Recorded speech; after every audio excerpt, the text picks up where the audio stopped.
Hello, everybody, and a very warm welcome along to Sportsbet TV with me, Paul Alster. I'm really looking forward to some excellent racing at Cheltenham on Saturday, and I have one selection for you, and it's a big priced one as well.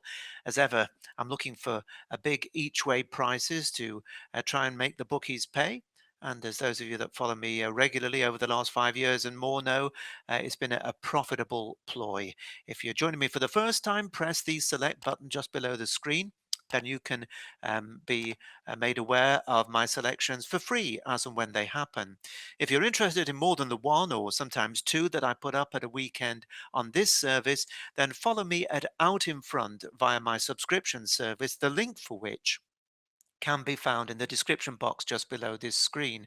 We've been having a very good autumn, and as we start to move through towards the big Christmas festival, there's going to be a lot of tips coming your way, and I'll be doing a lot of work to make sure that we stay out in front and ahead of the game.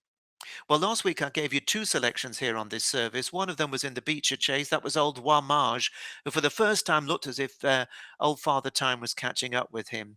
Although he jumped well for the first half of the race, he made one mistake unusually, and that seemed to cook his goose, so to speak, and he didn't manage to finish the race. That was disappointing. Let's just hope he's come back safe and sound.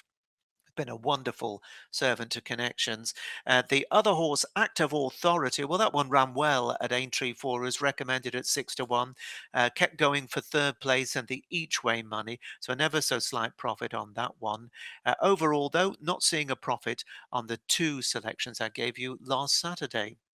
Now, I'm hoping the one I have for you this Saturday is going to surprise the bookies. It's in the opener at Cheltenham, which is, of course, a day that is highlighted by the 150, the Hunt Family Fund December Gold Cup Handicap Chase.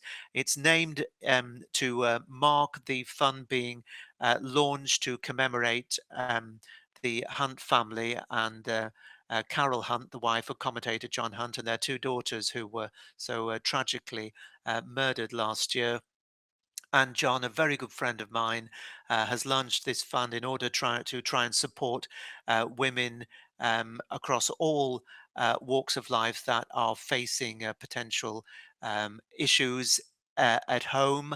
And of course, those that want to aspire to a better life. And it will be a great memorial to his late wife and two daughters. So I urge you to check that out and maybe consider donating through their website to support a great cause for a great guy and his daughter's surviving daughter, Amy, for them to be able to do some marvelous work to help a lot of people not go through the awful experience they have had to endure.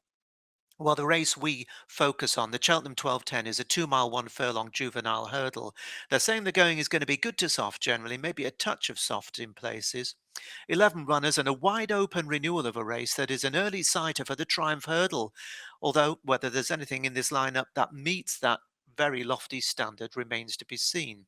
But with a really respectable rating of 131, the Harry Durham trained one horse Town is the top rated runner in the field and would bid to make it 5 from 5 over Timber. It landed the Grade 2 Triumph Hurdle trial over the course and distance in heavy ground last time. Now, this is a better surface on Saturday, but he goes on any ground and is a technically adept young hurdler. Won't give way easily, one horse Town. The only other horse with a rating at this point is the Northern Raider Manelli Study for Adam Nicol, whose horses are in form. This was a winner of a Tipperary maiden hurdle this summer for John Nallen in Ireland. Then, after running second on the flat for his new yard, he maintained his perfect record over hurdles with victory in the listed Wensleydale Juvenile Hurdle at Wetherby 6 weeks ago, where the Jane Williams trained Matiwo was 11 lengths back in third. There could be more to come from Minella's study, but in common with One Horse Town, he has to give a penalty away to some unexposed rivals, so I think it will be a big effort to continue his winning streak. Cinnamon Cocoa for Joseph O'Brien represents a top yard and has won one of his four starts over hurdles while also getting his head in front on the flat at Dundalk a few weeks ago. He's respected, but the other Irish challenger, Crooked Path for Dennis Hogan, to me appears to have a lot of improving to do if he's going to be competitive at this level. Faye Bramley's doing well in her first full season with a license. She trains Winston Jr., who would have been the highest rated of these on the flat and fared well when second on his first run in this sphere at Fontwell 7 weeks ago. The booking of Harry Cobden catches the eye too. Dan Skelton's newcomer, Arnulf, is a well-related, unraced Almanzor gelding, but the fact he costs just 3,000 guineas is a little bit of a concern, so he might need a bit more time. But after 3 runs in his native France, the Nicky Henderson debutant, McShadow de Cray, may be streetwise enough to figure, especially with his yard going well at the moment. And so to my selection. Well, the trainer Jack Jones has won this race for the last 2 years. Last year, he sent out the 18 to 1 shot Terra Firma to force a dead heat, having won it 12 minutes earlier with the decent Ombrodden Fischer. It seems that the Newmarket-based handler likes to find one with a proper chance in this race, and this time he relies on the outsider of the field, a horse called West Lane, trained by Jack Jones and the mount of jockey of the moment, really, Lorcan Williams. This is a horse who has already shown he will be a much better racer over hurdles than on the flat. His best effort from 4 attempts on the flat came the only time he encountered some give underfoot when he was beaten less than a length in a turf handicap at Lingfield over nearly a mile and a half. Now, after showing little on his hurdles debut on decent ground at Warwick in November, which was his first start for 4 months, so he may well have really needed the outing, this West Lane looked a completely different proposition on good to soft ground at Fontwell 12 days later when he hacked up by 12 lengths. He was a 66 to 1 shot that day, completely dismissed by the bookies, but he won easing down by 12 lengths, giving the impression there could be more to come. Now, he jumped well too, and on ground that may be a touch more testing, he should run well above his current odds of 33 to 1 each way, and that's with most firms. I think that looks very generous.